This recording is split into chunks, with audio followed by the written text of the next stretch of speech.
Almoço Band News, com Guto Graça.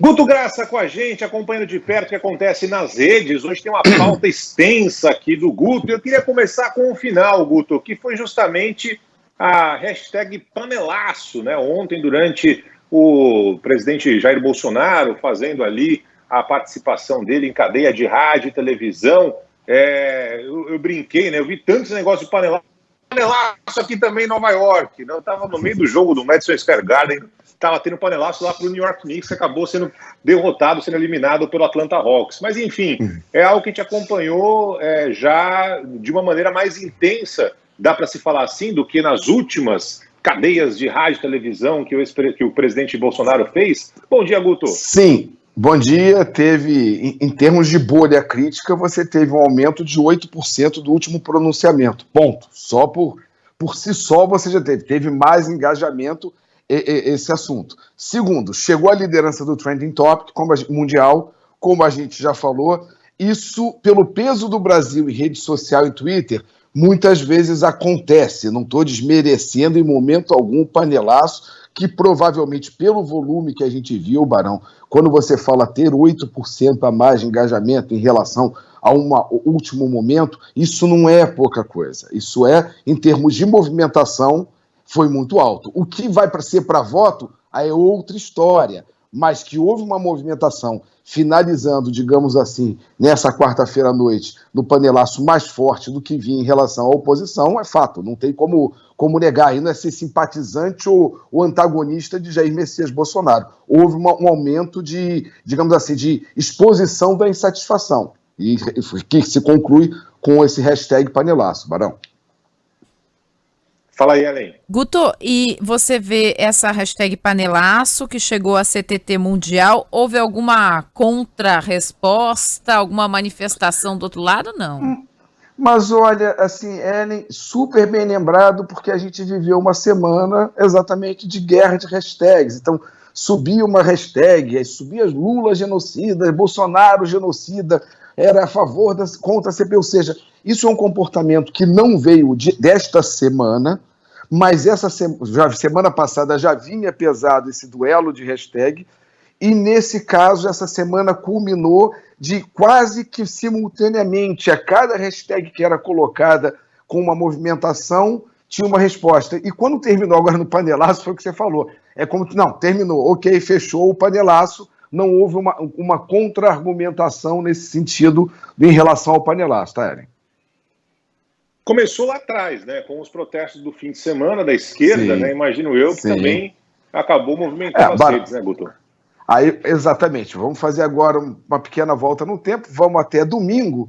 Domingo as redes, elas ficaram numa certa polvorosa, que foi um momento bem atípico, que todo o conteúdo gerado de engajamento estava 65% mais oposição do que 35% Bolsonaro. E é uma coisa atípica, porque você não tinha tido até então esse tipo de movimentação, Barão. Foi uma coisa assim, bem diferente. Vai ter reação, é claro, mas foi aquele momento que estava inundado. Quando chega na segunda-feira, e domingo se falava ainda muito das passeatas, ou manifestações, ou aglomerações, dependendo de cada visão de cada um. Falava-se muito, segunda-feira ainda estava, se criticava que a imprensa não deu a cobertura esperada, e muito pesado isso. Só que segunda-feira, vamos lá, agora passamos do domingo, que ainda estava dando eco da manifestação de sábado, segunda-feira amanhece com a notícia de Copa América no Brasil. Barão, eu acho que a gente é interessante compreender o seguinte, você tinha uma movimentação a qual nunca tinha tido tão próxima, digamos assim, ainda que vários mesmos perfis, publicando 5, 6 publicações, estava com um tipo de empolgação em cima de manifestações de sábado. Simplesmente essa densidade da manifestação de sábado, depois do comunicado do presidente Bolsonaro que aceitaria a Copa América no Brasil, né, ela simplesmente se reduz em 90%. Ou seja, se esquece aquele momento que se estava, olha, fomos para a rua, tirou o monopólio só do governo, respondemos, e todos os discursos, que era aglomeração do bem, etc., tudo aquilo que estava se debatendo, simplesmente sai da rede do próprio, digamos assim, militante que estava presente lá. Ou seja, se esqueceu de dar continuidade ao movimento, por quê? Porque foi engolido pelo anúncio de Copa América, né? Então é compreender um pouco a movimentação, Barão, Helen e ouvintes, ou seja, nada às vezes é tão simples, as pessoas não é nada de caso pensado, mas tem uma movimentação que a gente pode ir seguindo, que ela culminou, foi o que você falou, no panelaço, Barão. E nós tivemos aqui, tem um ouvinte perguntando, e sobre a CPI? Nise Yamaguchi, Luana Araújo, essas presenças na CPI movimentaram as redes também? Olha, Ellen, como a gente diz, a CPI ela é um capítulo à parte que ela acaba sendo algo que pauta a vida da gente, da mesma forma que as redes acabam pautando a CPI, ou seja, é quase um fato de retroalimentação. De que forma?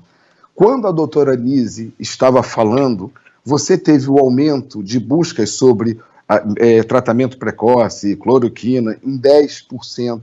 Durante 2 horas, ou seja, é quase que um acompanhamento, deixa eu ver o que é isso, ou seja, é uma fonte como um evento que tem que ser tratado, e assim com cobertura jornalística de evento, está influenciando na pauta da vida das pessoas.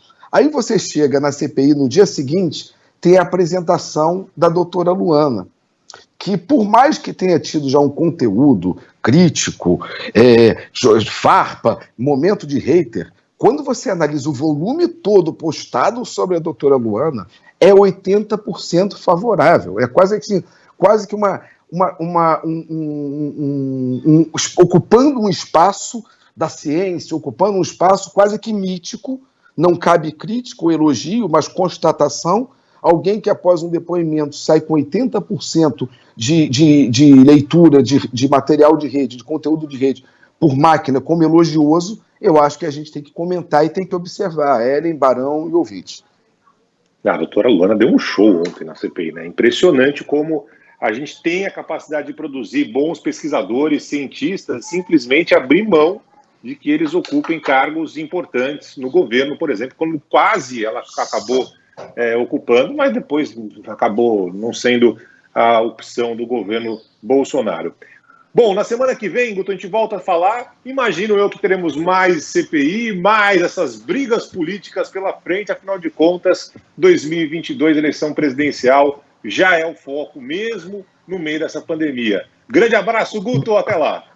Grande abraço, e começou a época de treta. Campanha começou como tá quente desse jeito, se prepare que vai subir o índice de treta. Vamos brincar aqui, assim de rede.